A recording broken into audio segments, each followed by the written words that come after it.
നമ്മുടെ പ്രിയപ്പെട്ടവരൊക്കെ നമ്മുടെ കൂടെ ഉണ്ടായിട്ടും ചിലപ്പോഴൊക്കെ ഒറ്റപ്പെട്ടു പോവാറുണ്ട്. അതിന് പ്രധാനപ്പെട്ട 2 കാരണങ്ങളാണ്. ഒന്ന്, നമ്മളെ കളിയാക്കുമോ എന്നുള്ള പേടി. 2, നമ്മൾ പറയുന്നത് കേട്ട് നമ്മൾ ജഡ്ജ് ചെയ്യുമോ എന്നുള്ള പേടി. ഈ 2 കാരണം കൊണ്ട് തന്നെ പലപ്പോഴും നമ്മളെല്ലാവരുടെയും കൂട്ടത്തിരിക്കുമ്പോഴും ഒറ്റപ്പെട്ടു പോകുന്നത് പോലെ തോന്നാറുണ്ട്.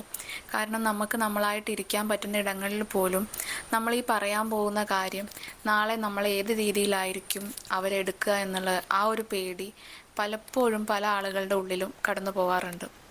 തുറന്നു പറയാൻ പറ്റാതെ ആ വ്യക്തി അനുഭവിക്കുന്ന ഒരു ആത്മസംഘർഷമുണ്ട്. ഒരിക്കൽ പോലും അത് പുറത്തേക്ക് പറയാതെ ഉള്ളിൻ്റെ ഉള്ളിൽ അതിങ്ങനെ അമർത്തി വെച്ച് ആ ജീവിതകാലം മുഴുവൻ ഒരു ടൈം കഴിയുമ്പോൾ ആൾക്കത് മാനേജ് ചെയ്യാൻ കഴിയാതെ ആൾ വേറെ അവസ്ഥയിലേക്കൊക്കെ മാറിപ്പോവാം. അപ്പോൾ നമ്മളെപ്പോഴും നമ്മൾ കൂടെയുള്ളവരെ ഒന്ന് ചേർത്ത് നിർത്താനും കേൾക്കാനും ഉള്ള മനസ്സ് എപ്പോഴും കാണിക്കുക. ആ തുറന്നു പറയുന്ന കാര്യങ്ങളുടെ സ്വകാര്യത വളരെ പ്രധാനപ്പെട്ടതാണ്. അതാണ് നമ്മൾ കളിയാക്കരുത് എന്ന് പറയുന്നത്. കാരണം ആ കളിയാക്കപ്പെടുന്ന വ്യക്തിയെ സംബന്ധിച്ചിടത്തോളം ആളുടെ ജീവിതകാലം മുഴുവൻ ആളിത് ഓർക്കും. കളിയാക്കിയ വ്യക്തി 5 മിനിറ്റിലെ തമാശയായിട്ട് കാണുകയും ചെയ്യും. മറ്റേ വ്യക്തിയെ സംബന്ധിച്ചിടത്തോളം ആളുടെ സെൽഫ് കോൺഫിഡൻസ് ആണ് അവിടെ നഷ്ടപ്പെടുന്നത്. ഒരു ഉദാഹരണം പറയുകയാണെങ്കിൽ, ഇപ്പോൾ എ എന്ന് പറയുന്ന ഒരു വ്യക്തി ബി എന്ന് പറയുന്ന ഒരു വ്യക്തിയോട് തൻ്റെ ജീവിതത്തിലുണ്ടായ കുറച്ച് കാര്യങ്ങളും ഒക്കെ ഒന്ന് ഓപ്പണായിട്ട് തുറന്ന് സംസാരിച്ചു.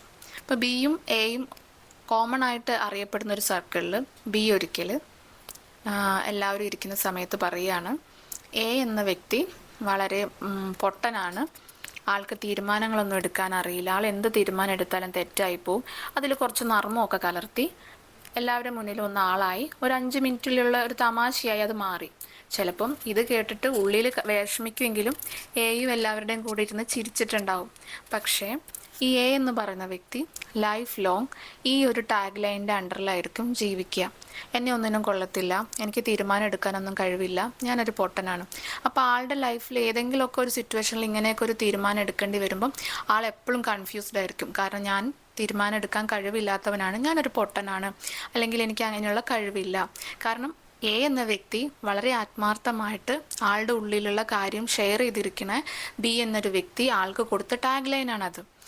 പിന്നീട് ഒരിക്കൽ പോലും എ എന്നൊരു വ്യക്തിക്ക് വേറൊരാളോട് മനസ്സ് തുറന്ന് സംസാരിക്കാൻ പേടി വരും.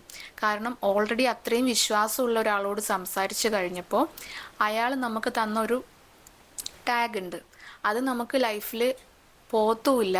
പിന്നീട് ഒരാളോട് നമുക്ക് ഓപ്പണായിട്ട് സംസാരിക്കാൻ കഴിയുകയില്ല.